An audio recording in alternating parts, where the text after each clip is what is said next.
हम कितना भी कमा लें लेकिन हमारे खर्चे पूरे होते ही नहीं हैं और मंथ के लास्ट में बिल्कुल पैसा बचता ही नहीं है। बहुत से लोगों की ये प्रॉब्लम है कि कम आय में अपने घर को कैसे चलाएं। बहुत सारे मेरे व्यूवर्स हैं जिन्होंने मुझे कमेंट किया है कि हम 10,000 मंथली में अपना घर कैसे चलाएं, 12,000 मंथली में घर कैसे चलाएं और कम खर्चे में घर कैसे चलाएं। तो आज की वीडियो बहुत इंपॉर्टेंट है, तो वीडियो के अंत तक ज़रूर बने रहिए। Hello friends, welcome back to my channel. कैसे हैं आप लोग? आई होप आप बहुत अच्छे होंगे और सेहतमंद होंगे और आप लगातार मेरी वीडियो के साथ भी बने हुए होंगे। दोस्तों, आज की वीडियो में हम बात करेंगे कि कम आय में अपने घर को कैसे चलाएं।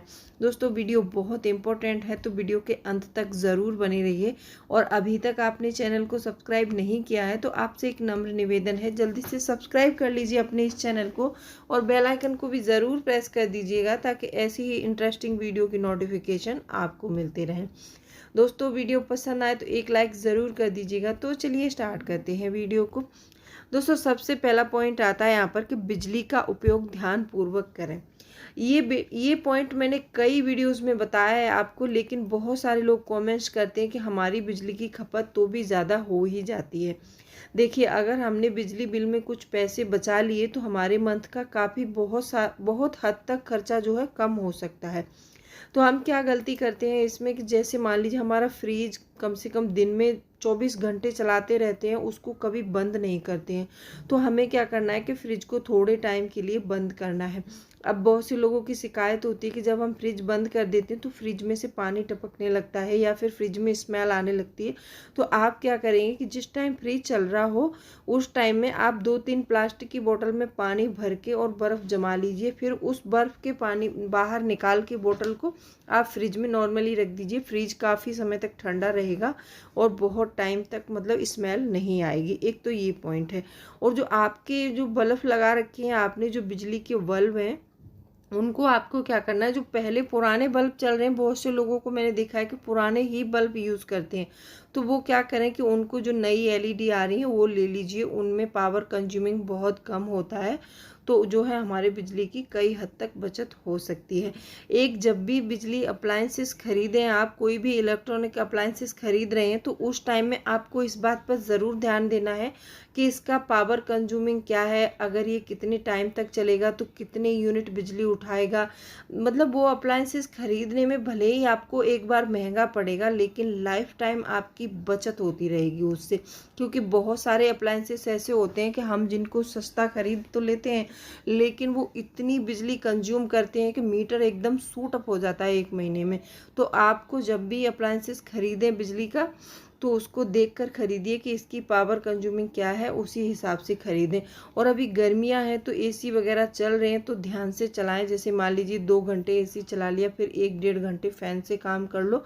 तो ऐसे करके हम अपनी लाइट का बहुत हद तक बचा सकते हैं। दूसरा पॉइंट आता है कि जब भी घर का सामान खरीदें तो लिस्ट बनाकर जाएं। मैंने बहुत सारी बहनों को पहले भी बताया था वीडियो में, लेकिन वो बोलती हैं कि फिर भी ज़्यादा हो ही जाता है। देखिए, अगर आप बिना लिस्ट के ग्रोसरी का, स्पेशली ग्रोसरी वाला जो सामान है जो हमारे घर के मंथ में हर मंथ आता है, ये सामान हर मंथ लाना है हमें, खाने पीने वाली चीज़ें हमारे घर में हर मंथ में कंज्यूम होती हैं तो वो हमें हर मंथ लानी होती हैं। तो उसके लिए हमें ये ध्यान ज़रूर रखना है कि हम जो भी सामान लेने जाएं लिस्ट बना के जाएं। देखिए, लिस्ट बनाने का फ़ायदा क्या होता है कि जो हम लिस्ट बनाते हैं वही सामान लेकर आते हैं। उसके अलावा ये होता है कि जैसे मान लीजिए कोई सामान है, हमने देख लिया कि बहुत से सामान ऐसे होते हैं हमारी किचन में कि जिनकी डेट ख़त्म हो जाती है, तो डेट ख़त्म होने के बाद में वो सामान ख़राब हो जाते हैं और हमको फेंकने पड़ जाते हैं। तो पहला नंबर तो ये है कि लिस्ट बनाएं। लिस्ट उसी हिसाब से बनाएं। पहले अपनी किचन को एक बार ज़रूर चेक करें कि इसमें क्या सामान है, क्या सामान नहीं है। पहले अपनी किचन का सारा सामान चेक करें, उसके बाद में देखें। अगर मान लीजिए हमारे पास बेसन के पैकेट पिछले मंथ के, या मैदा के पैकेट या सूजी के पैकेट हमारे पास पड़े हैं, तो हमें अगले मंथ में मैदा, सूजी, बेसन ऐड करने की कोई ज़रूरत नहीं है अपनी लिस्ट में।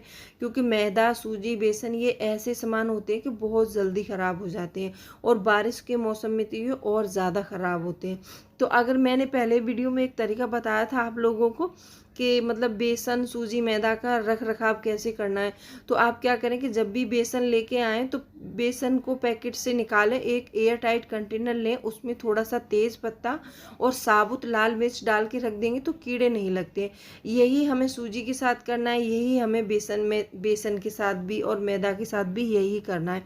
बहुत से लोग क्या करते हैं कि सूजी को रोस्ट करके रख लेते हैं, लेकिन सूजी को रोस्ट करके रखने से होता क्या है कि जब भी हम हलवा वगैरह बनाते हैं तो वो दोबारा गर्म करनी पड़ती है, तो उसमें थोड़ी जली जली सी स्मेल आती है। तो इसलिए रोस्ट करके ना रखें। मैंने बताया आपको ये तरीका कि थोड़ा सा तेज पत्ता डाल दीजिए आप उसमें। अगर मिर्ची नहीं डाल रहे हैं तो कोई बात नहीं, मत डालिए, लेकिन तेज पत्ता डाल के रख दिए। तेज पत्ता की स्मेल भी बहुत अच्छी आती है, हलवा बनाते तो भी बहुत अच्छा लगता है उसका फ्लेवर। अगर आपको पसंद नहीं है तो कोई बात नहीं, तो नहीं डाल सकते हैं आप उसमें। तो ये लिस्ट बनाने से होता है कि जो हम लिस्ट बना के ले जाएंगे उतना ही सामान लेकर आएंगे, अदरवाइज उससे ज़्यादा नहीं खरीदेंगे। बिना लिस्ट के क्या है कि हम ये भी खरीद लें, वो भी खरीद लें, लगता है कि ये भी ज़रूरी है, वो भी ज़रूरी है। तो ऐसा नहीं करना है। जब भी मार्केट जाएं तो आप अपनी एक लिस्ट ज़रूर प्रिपेयर करके ले जाएं। अच्छा, तीसरा पॉइंट आता है यहाँ पर कि जब भी आप घर का सामान खरीदें तो कीमतों में आप जो है तुलना ज़रूर करें। पहले आप एक दुकान पर जाएं, उस पे सारे सामान का रेट लें, फिर आप पास वाली दुकान या फिर 2-3 दुकान हट के वहाँ जा सकते हैं और वहाँ पर रेट लीजिए। जहाँ पर आपको लगे कि रेट वहाँ पर हमें सही मिल रहा है, वहीं से अपने सामान को खरीदें।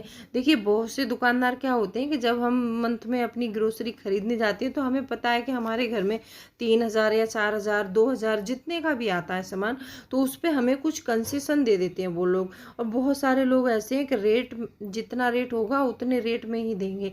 बहुत से लोग ऐसे होते हैं कि कुछ कंसेशन दे देते हैं। तो आप देख लीजिए कि कौन हमें कंसेशन दे रहा है। जहाँ से लगे आपको कि यहाँ हमारा एक आइटम पर 10 रुपये का या 5 रुपये का या 2 रुपये का भी फ़ायदा हो रहा है, तो उस फ़ायदे को हमें छोड़ना नहीं है। ऐसे हम कम पैसों में अपनी ग्रोसरी ला सकते हैं। अच्छा, ये चौथा पॉइंट, अभी बारिश का मौसम है तो इसीलिए लिया है मैंने। अभी मैंने देखा है कि बहुत सारे बच्चे बीमार हो रहे हैं, तो मतलब इस पॉइंट में मैंने बताया है आपको कि मतलब आपको अपने बच्चों को अभी फास्ट फूड से बचा कर रखना है, क्योंकि बारिश के मौसम में फास्ट फूड खाना बहुत हानिकारक होता है। क्योंकि एक तो बारिश का मौसम, बारिश हो जाती है और बाहर मतलब नालियों में पानी कचरा इधर उधर पड़ा है और वो मक्खियाँ जाके उसी बाहर के फास्ट फूड पर बैठती हैं और बहुत ज़्यादा मतलब बिल्कुल बेकार होता है। तो आप इस समय अपने बच्चों को ज़्यादातर जैसे मोमोज हो गया, समोसा हो गया, जलेबी हो गया, ये बाहर का खाना अभी बच्चों को ना दें। इस टाइम में बच्चों का विशेष ध्यान रखना है कि बच्चे बीमार होंगे तो हमारा खर्चा ही होगा उसमें। तो इस समय बच्चों को घर का बना हुआ खाना दें। जो भी बच्चे मांगते हैं घर पर बना दीजिए आप उनके लिए और उनको खिलाइए, ताकि बच्चों की हेल्थ भी अच्छी रहेगी। और ये बच्चों के लिए ही नहीं, हम सब के लिए इम्पोर्टेंट है कि इस समय बारिश के मौसम में जितना बच सकते हैं उतना बचिए। जैसे पानी पूरी हो गया और ये सब इस मौसम में खाने का कोई फ़ायदा नहीं है, क्योंकि बहुत ज़्यादा नुकसान करते हैं। हाँ, इस समय आप खा सकते हैं तो अच्छे फ्रूट ला के खाइए, घर में जो छीलने वाले फ्रूट होते हैं वो ले आइए। आप नारियल पानी पीजिए, क्योंकि ये मौसम ऐसा होता है कि इसमें ज़्यादातर बच्चे बीमार होते हैं। तो इस मौसम में आपको बच्चों का विशेष ध्यान रखना है।